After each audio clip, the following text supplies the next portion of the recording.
Posted by you/artistic minute 4365. My father has always been against any confrontation or arguments.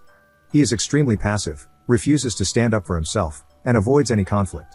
If someone isn't paying attention while walking and bumps into him, he insists it's his own fault. If his employer messed up his salary, he wouldn't bother fixing it. If a mechanic didn't properly repair his car, he would just accept it as is. This unfortunately resulted in a tumultuous childhood with my insanely narcissistic mother. She controlled his every move. She got him to quit his job and be a locked-in stay-at-home dad. She had him do every chore, insulted him at every step, and cheated on him relentlessly, and even brought affair partners into our home. She enjoyed making his life miserable every day, and he never questioned it.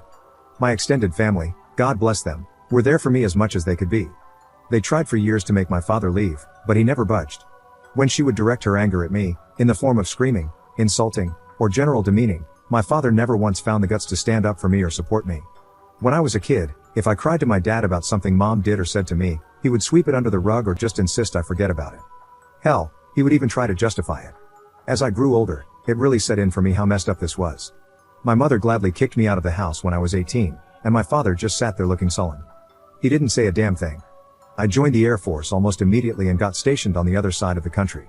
The dynamic was awful, and I could have easily gone down the incel route if not for therapy and the amazing people I met along the way. It took years for me to get into a better mental space. I was filled with hatred. My mother left my father 2 years after I got stationed and utterly destroyed him in the divorce. She was unalived a year later in a DUI with one of her affair partners. I took a lot of joy in hearing that it took her hours to unalive, and that's when I really knew I needed help to process things.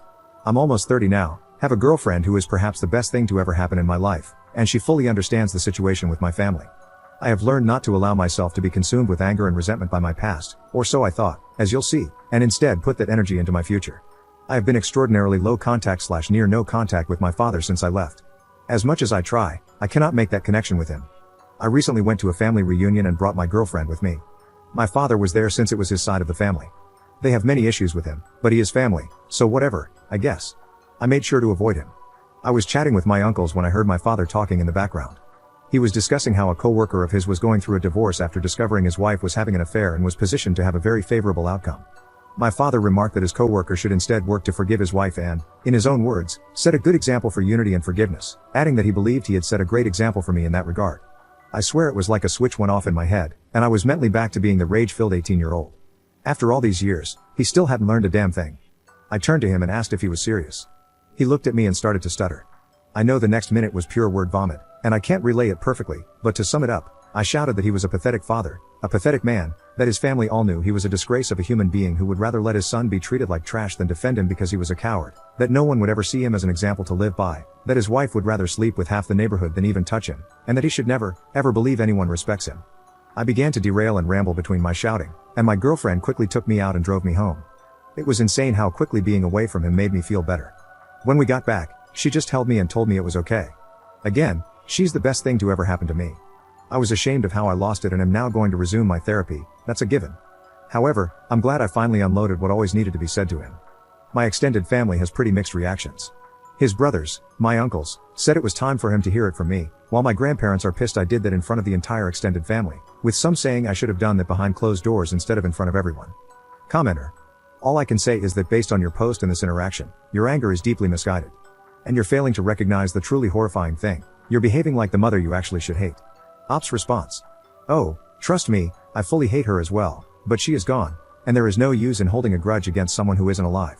I had hoped, though, that after his son made him an outsider in his life, his family openly joked to his face about his failings as a father, his ex-wife drained him of everything he had and made him start over in a one-bedroom apartment, and his friends slowly left his life one at a time out of embarrassment, he would have had at least one moment to reflect and maybe consider that he should have done things differently.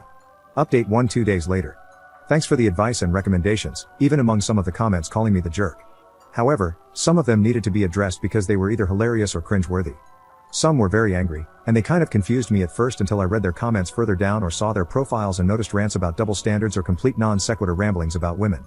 So yeah, not helpful advice, but they were great dark reflections of how I could have turned out if not for the support in my life.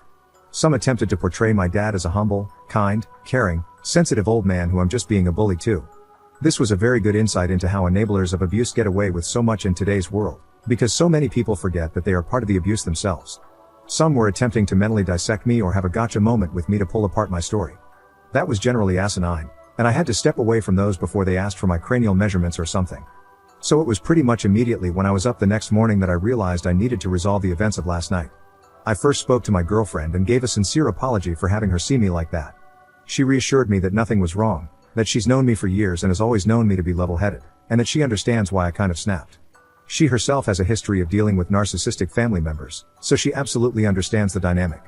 She only really told me that it would be best to work on spending time around my extended family since my father will always be there.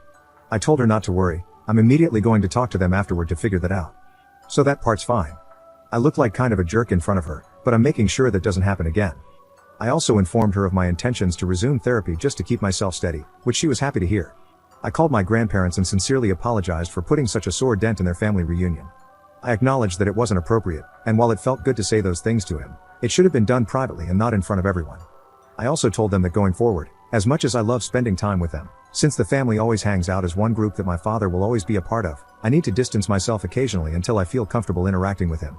I assured them that I am not, nor would I ever be, establishing an ultimatum or making demands of them, and that either way, I need to step back for now.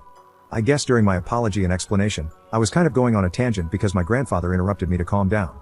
He told me that after I left, people kind of separated or slowly started leaving, and eventually, they were able to talk to my father one-on-one. I guess seeing me have such a freak out led to my grandmother having a mini freak out of her own when she started talking to my father, which resulted in her kicking him out. While I have a great relationship with both of my grandparents, my grandmother has always been extra protective of me, so seeing me that way must have set off a fire in her. My grandfather then said that it has become a bit of an open family secret that my father is failing. His brothers taunt him about it, and they generally don't have a great relationship with him. For my grandparents, it's always just been uneasy. But seeing me the other day and how much it still affects me has really driven it home for a lot of people that it was really bad. They began to try and apologize, saying they were sorry if they didn't do enough, but I very adamantly retorted that they did more than anyone could have expected. It was very emotional for a minute, but it culminated in them telling me that they have decided to distance themselves from my father for the time being. They gave him the ultimatum that unless he engages in deep introspection and regularly goes to therapy, that distance may become permanent. My extended family, I've been told, is going to try to reach out or call, but I asked my grandparents to relay to them that it's not necessary and that I'm fine. I also expressed my apologies to them for ruining the day, but again, they told me I shouldn't apologize for being hurt. Since then, extended family members have sent some messages, with the general consensus being that it's okay, though some older members have complained about my lack of respect toward my father. And finally, I texted my father, hoping to meet at a local coffee shop for a final talk. When I met him, he didn't look good. I think his parents tearing into him finally got the message through. I had so many things I could have said, but instead, I first asked him if the coworker he gave advice to took it well. He just said that neither the coworker nor several others interact with him anymore. I then asked if he truly believed that every single thing he did for me as a child was for my benefit. He didn't really say anything. I finally asked if he has any regrets about how I was treated as a child and if he thinks he ever did anything wrong. He looked utterly defeated and just mumbled that he could have done more. I could have poked and prodded or gone on another rant, but instead, I told him this should be goodbye and that I hope he gets the help he needs. I think finally unloading my frustrations was what I needed to be able to move on and find peace. I absolutely need to stay on track with therapy and admit that a public outburst wasn't okay, but I think I'll be fine.